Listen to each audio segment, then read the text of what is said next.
Hey everybody, welcome to the Wednesday, August 19th edition of Trend or Trap. I'm Dan Karpuk here for TrendsCenter as always, and I have three MLB games to discuss. Let's start with the Tigers at the Pirates. Jackson Joby, 1-1 with a 6.23 ERA versus Paul Skenes, 9-11 with a 3.88 ERA. Per TrendsCenter, teams facing the Pirates with Paul Skenes starting since May 17th have gone 13-3 on the money line. That's 81.25% for 12.79 units of profit. Is this a trend to tail with the Tigers plus 120 or a trap to fade with the Pirates minus 145? I think that this is a trend to tail. After a dominant season debut against the Giants in which he gave up just a single hit with no earned runs in 5 innings, Jackson Joby allowed 9 hits and 6 earned runs in 3 innings in 2/3 last time out against the White Sox, thus making his outlook for this one very unpredictable, also given the very small sample size. This Pirates offense has been one of the best lineups in baseball all season long, but it's really just tough to ignore how significant this trend has been and how Skenes has regressed. Even though his teammate Braxton Ashcraft has gotten an insane amount of run support, as I've mentioned many times, Paul Skenes simply hasn't. Also, his velocity has been notably down over the last couple of months, which is very concerning. He didn't really implode whatsoever in each of his last 2 starts, giving up 3 earned runs in Milwaukee and then 1 earned run in Miami. But in that last start, he threw only 65 pitches and didn't reach 97 miles an hour on any pitch. That's very concerning considering that this guy was hitting triple digits with ease last year and throughout his time before his last few months here in the major leagues. In that last start, once again, 65 pitches, and this start was pushed back from Sunday to give him some extra rest until now. Whether this decreased velocity is a product of arm fatigue or lack of mechanics or something wrong with his delivery, the results have simply been troubling. And now that he isn't pushing triple digits on his fastball, a lot of his secondary pitches have also become less effective as a result of that, unable to pinpoint and get that triple digit fastball by hitters. Those extra miles per hour at this level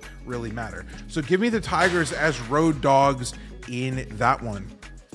Heading to the Marlins at the Phillies, Sandy Alcantara, 13-7 with a 3.43 ERA versus Aaron Nola, 4-9 with a 5.33 ERA. Per TrendsCenter, since 2024 as home favorites, the Phillies have gone 83-29 on the money line.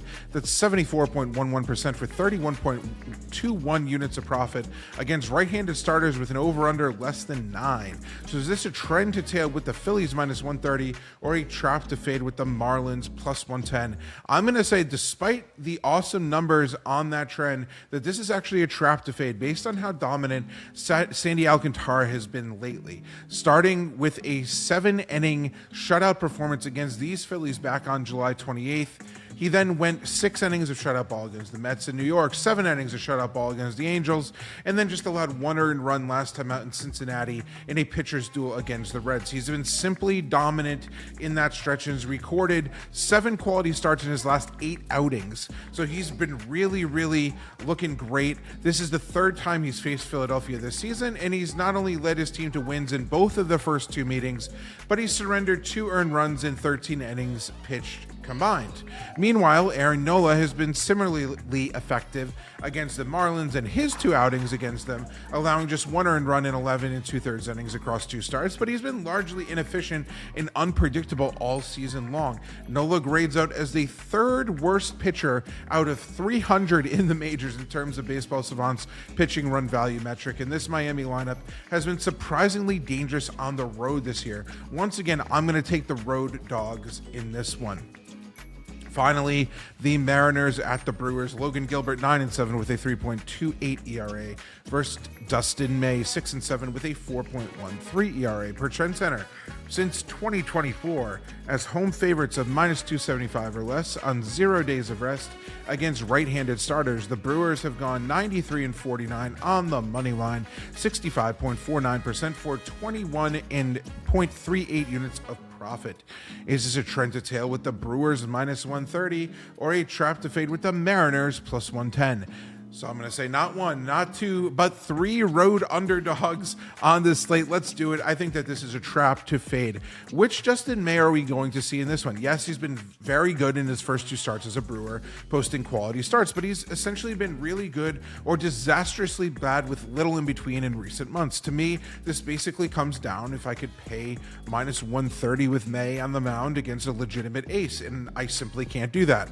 Logan Gilbert is coming off a brilliant 6-inning shutout performance at Yankee Stadium and stifled the Rays with 2 earned runs in 6 2/3 innings in his start. Before that, he's been dominant on the road this year, posting a 2.25 ERA in 10 starts compared to a 4.01 ERA at home in 14 starts.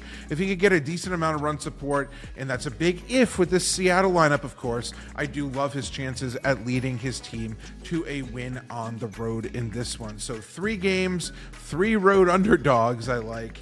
And that's just the way this slate is shaping out. Pretty interesting one here. If you made it this far, thank you as always. We have the 100th episode of Trender Trap coming up, so stay tuned for some exciting celebratory items for that episode, which is coming up in next week. But until then, best of luck with all your bets on today's slate. Remember to head over to TrendsCenter if you don't already have a premium account.